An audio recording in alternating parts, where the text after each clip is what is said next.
IPL-ൽ രഹാനെയുടെ സെഞ്ചുറിക്ക് ഋഷഭ് പന്ത് വെടിക്കെട്ടിലൂടെ മറുപടി നൽകിയപ്പോൾ രാജസ്ഥാൻ റോയൽസിനെതിരെ ഡൽഹി ക്യാപിറ്റൽസിന് 6 വിക്കറ്റ് ജയം. രാജസ്ഥാന്റെ 191 റൺസ് പിന്തുടർന്ന ഡൽഹി 4 പന്ത് ബാക്കി നിൽക്കെ ലക്ഷ്യത്തിലെത്തി. വെടിക്കെട്ട് അർദ്ധ സെഞ്ചുറിയുമായി ഋഷഭ് പന്താണ് ഡൽഹിയുടെ വിജയത്തിന് പിന്നിലെ ശക്തിമാൻ.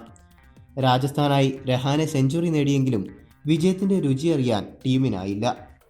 ആദ്യം ബാറ്റ് ചെയ്ത രാജസ്ഥാൻ 20 ഓവറിൽ 6 വിക്കറ്റിന് 191 റൺസ് എടുത്തു.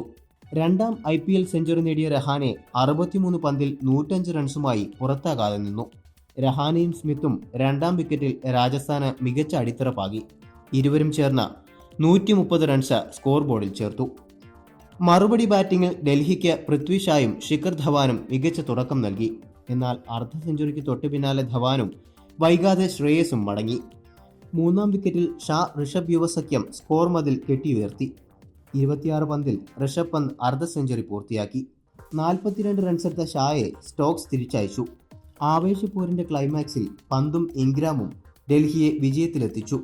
6 ഫോറുകളും 4 സിക്സറുകളുമാണ് പന്തിന്റെ ബാറ്റിൽ നിന്നും പിറന്നത്.